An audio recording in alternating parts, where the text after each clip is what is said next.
గౌరీశంకర్ గారు చెప్పండి, ఏమిటి కండువా కప్పితే తప్పేంటి అంటారేంటి? తప్పా కాదా? కేసీఆర్ని ట్రంప్తో పోల్చడం కరెక్టా కాదా?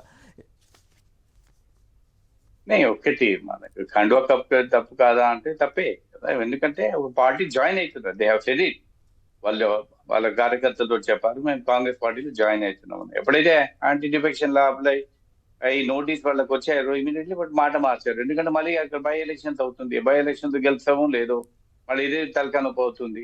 కాబట్టి ఆ భయానికి వాళ్ళు ఇమీడియట్లీ మాట మార్చేశారు. It's a open secret. 10 మంది ముందు వాళ్ళు వెళ్ళి కాండువ కప్పుకొని మేము పార్టీలో జాయిన్ అవుతారు. ఇప్పుడు ఇంత కేసీఆర్ పీరియడ్ లో కూడా ఎంతమంది జాయిన్ అయ్యారు, రాజశేఖర రెడ్డి గారి పీరియడ్ లో జాయిన్ అయ్యారు.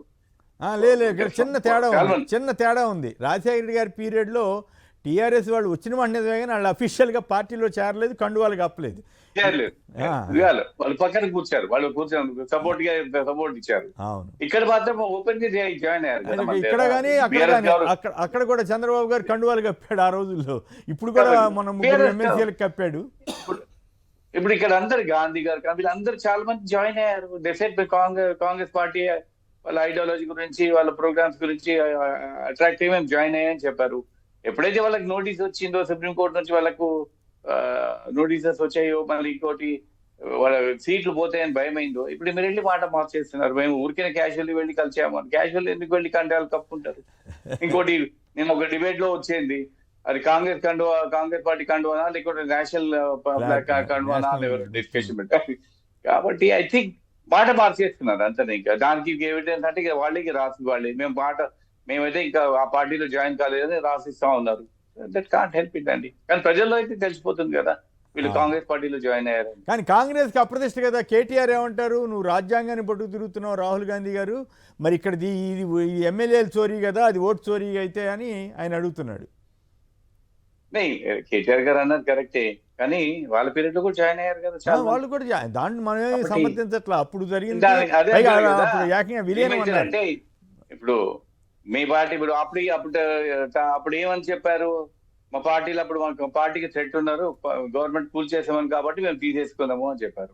సేమ్ థింగ్ ఇది ఇప్పుడు వీళ్ళు కూడా అంతే కదా. అప్పుడు కాంగ్రెస్ టీఆర్ఎస్ ఎంత 63 సీట్లు వచ్చాయి, ఇప్పుడు కాంగ్రెస్ పార్టీకి 64 వచ్చాయి. అందుకే షేకి ఉంటుంది. రేపు పొద్దున గవర్నమెంట్ 4 అటు ఇటు పోయినారంటే మళ్ళీ గవర్నమెంట్ ఏమైనా అవుతుందని వాళ్ళు వేరే పార్టీ నుంచి తీసుకుంటున్నారు అని చెప్పి, ఎప్పుడైతే ఈ యాంటీ డిఫెక్షన్ లా అప్లై అయితే నోటీసులు వచ్చాయో ఇప్పుడు అంతా కంగారు పడిపోయి మళ్ళీ వెనక పోతా ఉన్నారు. ప్రజలకు తెలుస్తుంది కదా, ప్రజలకి ఓపెన్ గా తెలుసు. కేసీఆర్ ట్రంప్ ఒకటేనా? సంక్షిప్తంగా చెప్పండి, కేసీఆర్ ట్రంప్ ఒకటేనా రేవంత్ గారి? లేదంటే we cannot compare them.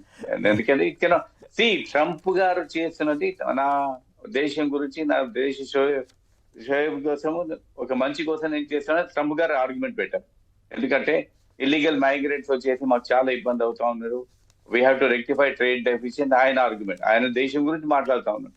Same thing ఇక్కడ కేసీఆర్ గారు కూడా డెఫినెట్ గా తను మన పార్టీ కానీ రాష్ట్రానికి కానీ చాలా పనిచేశాడు.